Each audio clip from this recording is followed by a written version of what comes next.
आज इस वीडियो में हम इस तरह के समीकरण को बनाने के लिए कंसेप्ट को समझेंगे और कंसेप्ट का हम दजे उड़ा देंगे। क्यों?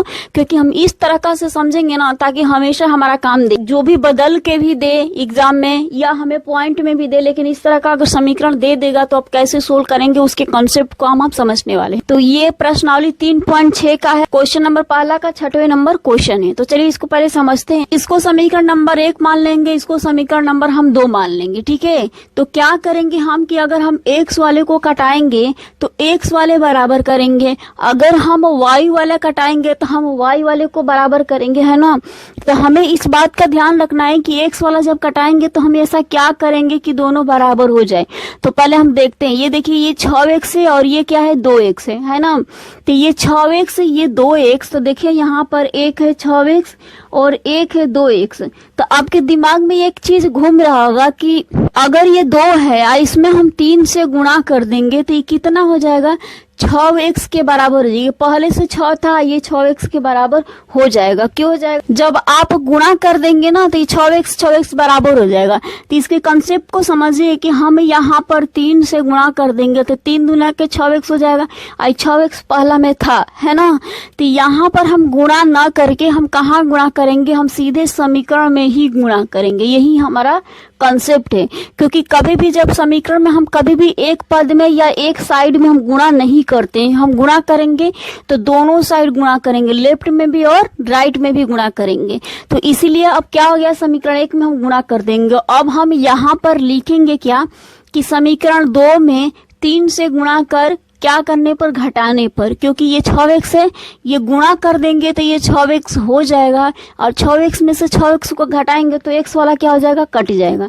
तो यहाँ पर लिख लेते हैं कि समीकरण 2 में 3 से गुणा कर घटाने पर। अब यहाँ पर हमने लिख लिया ये कि समीकरण 2 में 3 से गुणा करेंगे, तो समीकरण 1 में हमें गुणा तो करना नहीं है, तो क्या करेंगे, समीकरण नंबर 1 को हम उतार लेते हैं। तो ये हो जाएगा 6x प्लस में 3y बराबर 6xy हो जाएगा। ठीक है, अब हम समीकरण 2 में 3 से गुणा करेंगे तो ये क्या हो जाएगा, 3 दूना के 6x हो जाएगा, प्लस है तो प्लस, 4 तिहाई 12 हो जाएगा, y हो जाएगा बराबर 5 में 3 से गुणा करेंगे तो 5 तिहाई 15, xy है तो हम लिख देंगे यहाँ पर xy। उसके बाद हम यहाँ पर क्या करेंगे, चिन्ह को बदलेंगे, क्योंकि हमें घटाना है और चिन्ह बदलने के बाद एक लाइन ले लेंगे। उसके बाद देखिए यहाँ पर 6x से ये 6x क्या हो जाएगा, कैंसिल हो जाएगा, है ना, एकदम कैंसिल हो जाएगा क्योंकि दोनों बराबर है और चिन्ह तो हमने बदल दिया है।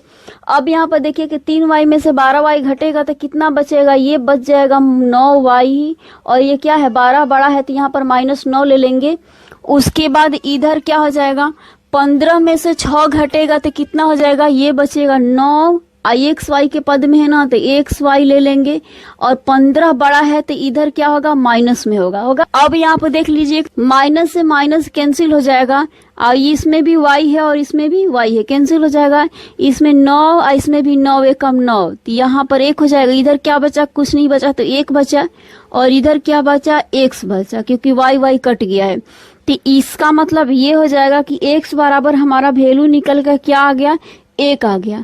अब हमें y का जब वैल्यू निकालना होगा तो हम कैसे निकालेंगे, हम लिखेंगे कि x का मान समीकरण नंबर 1 में रखने पर, और x जहां जहां है हम x के जगह पर उस वैल्यू को रखेंगे। तो यहाँ पर लिखेंगे क्या कि x का मान, लिख दिए कि x का मान समीकरण 1 में रखने पर, तो समीकरण नंबर 1 यहाँ पर आ जाइए, क्या है 6 है, और x के जगह पे क्या वैल्यू निकला हुआ है, यहाँ पर देखिए 1 निकला हुआ है तो हम x की जगह पर 1 रखेंगे। उसके बाद क्या है, प्लस में 3y है अब बराबर क्या है 6, x के जगह पर 1 निकला हुआ है, गुणे में क्या है y है। ठीक है, 6 में 1 से गुणा करेंगे तो 6 हो जाएगा, 3y का 3y लिख लेंगे, बराबर में 6y का क्या हो जाएगा, 6y हो जाएगा। ठीक है, ये 6 इधर हो जाएगा, बराबर में 6y, अब माइनस में 3y हो जाएगा। ठीक है, यहाँ पर देखिए ये 3y इधर प्लस में है तो इधर गया तो क्या गया, माइनस में गया। तो सिंपल यहाँ पर हो जाएगा 6 बराबर में 6y में से 3y घटेगा तो कितना बचेगा जी, 3y बचेगा, यही बचेगा ना। हाँ बिल्कुल सही है। अब यहाँ पर देखिए ये कट रहा है, 3 एकम 3, ये कटेगा तो 3 दूना के 6, तो दो इधर क्या बचा, इधर बचा y। इसका मतलब ये है कि y बराबर हमारा वैल्यू निकल कर क्या आया, 2 आया। 2 बराबर y यानी कि y बराबर 2 निकल के आया। अब हमारा x का भी मान निकल चुका है और y का भी मान निकल चुका है। तो यहाँ पर हम लिख लेंगे आंसर में x बराबर 1 और y बराबर 2। ये क्या हो गया, हमारा फाइनल आंसर हो गया। ठीक है, तो चलिए अब अगले वीडियो में नेक्स्ट क्वेश्चन को सोल्व करेंगे। अगर आपको मैथ का ये कंसेप्ट आपको समझ में आया तो मेरे चैनल को लाइक, सब्सक्राइब और शेयर जरूर करिएगा। मिलते हैं एक नए वीडियो में, तब तक के लिए राधे राधे।